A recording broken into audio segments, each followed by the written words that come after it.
Sirole.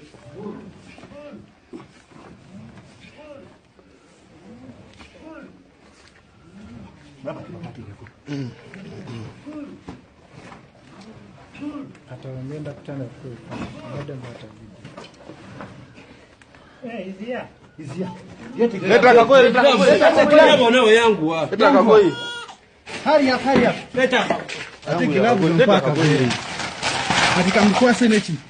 Waliwo omwana yasangiddwa ng'asuuliddwa mu toyireti wabula kiteeberezebwa okuba nti nno ono yasuuliddwamu maama we. Wabula amawulire ge tufuna galaga nti poliisi ya Uganda esobodde okununula omwana ono okuva mu tooyi. Okusinziira ku poliisi bategeezezza nti nno baafunye amawulire okuva mu batuuze nga batuuze basoose kuwulira amaloboozi ga mwana ng'akaabira mu toyireti kwe kukubira poliisi oboolyawo esobole okujja okutaasa omwana ono. Abasirikale abawerera ddala bana be basindikiddwa mu kifo kino era nga munanga amawulire amalungi gali nti basobodde okununula omwana ono oluvannyuma n'amala n'atwalibwa mu ddwaliro okufuna obujjanjabi. Yo mukyala ayinza okuba nga ye yasudde omwana ono mu toyireti tebannabakuba nti bafuna amayitire ge era tebannategeera naani ayinza okuba nga yakoze kino wabula nga poliisi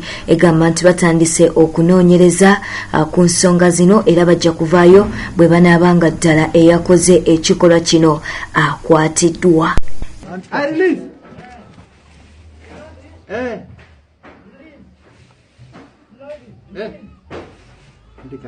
Is here somebody talking. Hey! You have reached? Owatochi.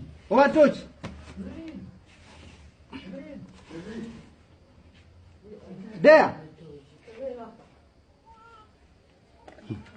Will I release you? Pull him. Aya, pull. Sirole.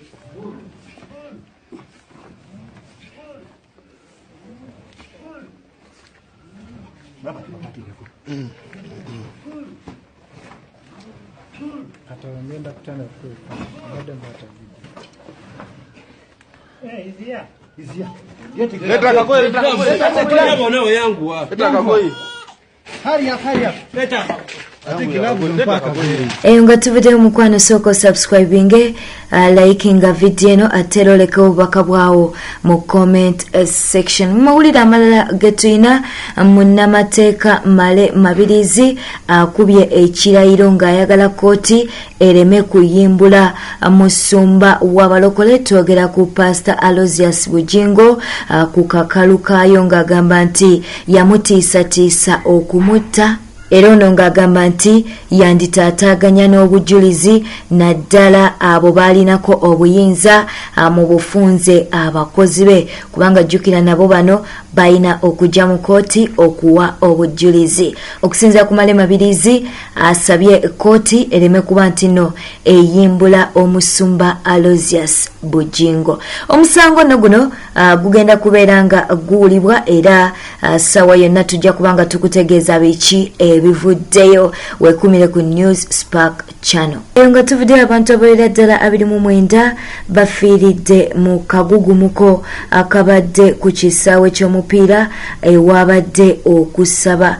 Akagugumuko kano kabadde mu kibuga Monrovia mu Liberia. Omusumba bambi w'abalokole amanyiddwa nga Abraham yabadde ategeseewo okusaba oba kiyite crusade. Bwe babadde bali mu kusaba oba mu crusade ono munnange ababbi ababadde bakaalakaala n'ebyambe babayingiridde wakati mu kusaba nga baagala okubajjako ebyabwe. Olwo nno abantu abasinga ne batandika okubuna emiwabo. Kati no munnange mu mbeera eno abantu abawerera ddala 29 be bakakasiddwa nti no bano bambi bavudde mu bulamu bw'ensi eno. Okusinziira ku pulezidenti wa Libya ayitibwa George alangiridde okukungubaga kwa nnaku eziwerera ddala 3 nga poliisi bwekola okunoonyereza. Amawulire si malungi katongere okusaasira bambi famire z'abantu abo mu ggwanga erya Libya abaviiriddwako okubeerako abantu baabwe. Eyo nga tuvuddeyo omuyimbi Bruno ke Alabuddwa, waliwo abantu abavuddeyo ne babeera nga bamulabula. Jjukira nti gye buvuddeko waliwo nkuba kyeyo eyamusurprisinga era munange ono n'amuleetera ebimuli n'amugamba nga bw'amwagala. Ono wabula yagamba nti tayagala Bruno ke ng'omuyimbi naye ayagala Bruno Kiggundu. Okitegeera nno mukwano. Kaakati abamanyi omuwala ono bavuddeyo ne bayiwa bwino. Bagambye nti omuwala talina mpisa, omuwala ayina ettima, omuwala ayina empisa embi. Lwaki ye tuboogerera? Katubeere nga tubakuwa obeere nti obeewulirirako. Bruno ke mwana wattu nabirabye ebintu bye byonna. Mbadde ncekinga nga ndaba oyo omuwala mumanyi. Oyo omuwala mumanyi bambi yatwesinkana wano mu lyadi ku office nga mukama wa mukomezaawo emirimu giganye. Naye omanye nkomawo kimbe nga kimukuba ne tusabira omuwala oyo n'awona bulungi nadde engulu ne tumusabira ffe n'Abannakenya ne Bannayuganda. Omuwala oyo olwamaliriza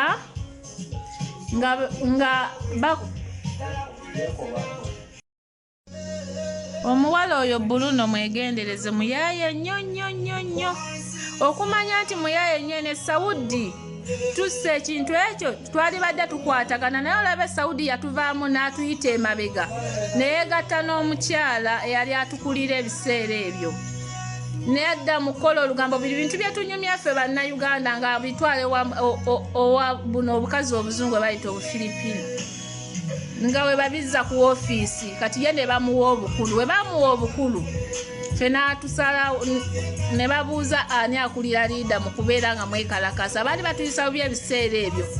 Omwana oyo ye yatuwaabira ne batujja Bannayuganda babiri n'Abannakenya ne batutwala ne batusula mu industry. Naye ng'asiiba agamba asabira wa Kakande era Kakande yagamba ye yamuwonya naye nga yeffe abamusabira ne tuwonya omuwala oyo. Era oyo omuwala mwegendereze mukwano si muntu. Kati nze kyenkuutira omuwala oyo nga surprise yagikodde naye kati ekiddako atereze taata w'abaana be kuba yatugamba nnyo omwenge n'atamira n'agwa ku kkubo. Asooka amunoonyerezeko bamujjanjabe oba amutwale wa Pasita Kakande nga wagamba amujjanjaba awone aleme okuddawo ayagala oba kukola linnya naye kyekiwala kibinya. Olaba batuwabya ne batukasuka ebweru ekiro ssaawa 8 ogw'ekiro ne batuggyako amasimu gaffe gonna. Oyo omuwala ye yatuwaabira era ye mbega ye bamuwa obukulu okutukulira ffe Bannayuganda. Naye oyo omuwala mufu era tuminako obusungu bungi. Obadde mulabi mulungi wabale kwekumira ku News Spark channel naye bambi tova ku mukutu guno nga tosoose ku likinga video ate era tova ku mukutu guno nga to subscribinze ku YouTube channel yaffe kw'ossa n'okulekawo obubaka bwawo mu comment section. Nga tetuna kusiibula katusooke tubuuze ku bantu bano wammanga abalekawo obubaka bwabwe mu comment section. Twagala okubuuzaako ku Mirembe Brenda, twagala okubuuzaako ku Sarah kugumiikiriza, ate twagala okubuuzaako ku Kagudde Charis, twagala okubuuzaako ne ku Mugerwa Marvin. Obadde mulabi mulungi, lwaki tetukwagaliza ekiro ekirungi? Beera bulungi, weeraba bulungi.